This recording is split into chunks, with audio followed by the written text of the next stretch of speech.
Hello, I'm Jim Sanders. One of my favorite verses is Isaiah 40, verses 28 through 31. Have you not known? Have you not heard? The Lord is an everlasting God, the creator of the ends of the earth.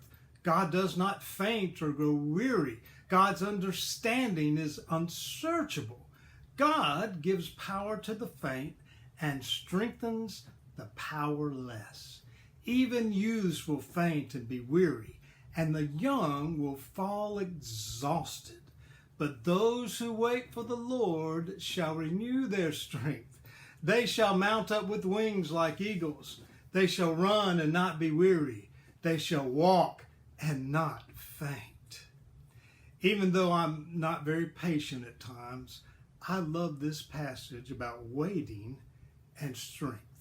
Those who wait on the Lord shall renew their strength. During this COVID season, many of us have been doing a lot of waiting. I confess I've been waiting on the Lord to do something, to bring an end to this epidemic, this pandemic.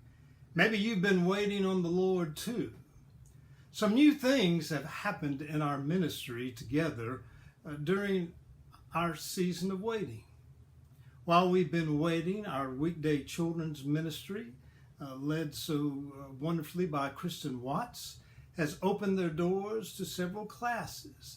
Today, they have opened up again to all of their students, and their goal is to resume normal hours by the end of June. I hope they're able to accomplish that. While we've been waiting, our recreation ministries, led by Ryan Deaton, has begun a slow opening for those who call and make an appointment. While we've been waiting, last week most of our church staff came back to our facilities and began to prepare for the opening of our building today. As of today, the 22nd, you are welcome to come to the church building anytime on Monday through Thursday from 7:30 to 2:30 in the afternoon. Everyone will need to enter through the main office door near the Rose Garden.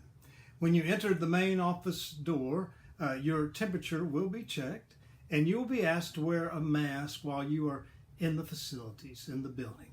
Furthermore, your presence will be registered, just in case you or someone else in the building tests positive for COVID-19 in the next few days. Remember, presently, only groups of 12 people or less are allowed to gather in our buildings. Without a doubt, we've all been waiting for that time when we'll be able to gather again for worship on Sunday mornings. A few weeks ago, I announced the criteria we would use to determine when that day might be upon us.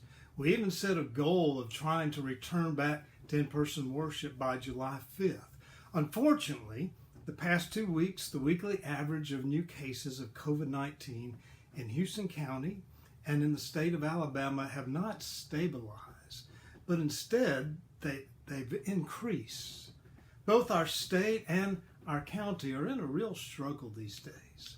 For the sake and love of others, I encourage you to continue wearing a mask and to continue observing 6 feet of distance, at least 6 feet, between yourself and others. So we will not resume in-person worship on July the 5th. My hope is that we might be able to return to in-person worship by July the 19th. That's our new goal, and we'll let you know our intentions as we get closer to the 19th. After a few weeks of in-person worship, we hope to begin a slow start of a couple of Sunday school classes on Sunday morning and hopefully offer in-person worship both at 11 o'clock, both in the fellowship hall and in the sanctuary. The good news is that each week we will continue to live stream both the bridge worship service and the sanctuary worship service at 8:55 a.m. Now, here are some of the changes you will experience when we do return to in-person worship. I think you need to know these. All these changes are intentional efforts to keep us all safe when we come together. I like the way Jack Hennon put it a couple of weeks ago when he said we want to give the gift of Christ, not the gift of COVID. That's right. Our church staff has worked hard to make this possible, both in our online worship services, which we're already offering, and in our anticipated in-person worship. Because of the need for us to maintain at least 6 feet of distance from one person to the other, and because of the small size, relatively, of the fellowship hall in our sanctuary, each week before Thursday at 10 a.m., you will need to make a reservation for participation in Sunday worship. You can do that online on our website, or you can do it by calling the church office at 793-3555. On Sunday mornings, we recommend parking in the west parking lot for sanctuary worship, and we recommend parking in the east parking lot for bridge worship. On Sunday mornings, the only doors that will be open will be the Main Street doors to the fellowship hall and the Main Street doors into the sanctuary. You will be greeted when you arrive by our parking lot greeters, and then outside of the entrance doors, both to the fellowship hall and into the sanctuary, other servants will help you. Our servant teams will be wearing sapphire blue t-shirts that will make them easy to spot.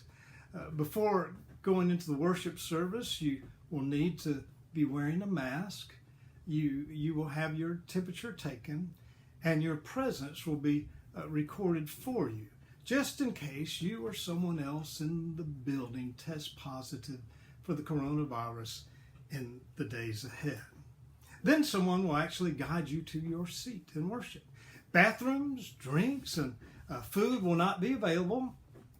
We're trying our best. We're going to do this. We're designing our in-person worship services to be 45 minutes in length.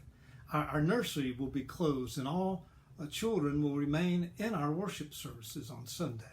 Children who are rising 7th graders and older will be required to wear a protective mask. Because of how far singing actually projects virus droplets into the air, our congregations will refrain from singing during our worship services. Instead of passing offering plates, you will find special offering stations. After each service ends, you will be guided out of the room in a different direction than the direction from which you entered the room. Our staff and others are working hard these days to ensure that every gathering at our church is as safe as it can possibly be. So we continue to wait for that time when we can gather again to worship. We wait knowing that waiting can produce many, many fruits. If we wait for the Lord, your strength, my strength, all of our strength will be renewed. May God make it so. Bless you, bless you, bless you.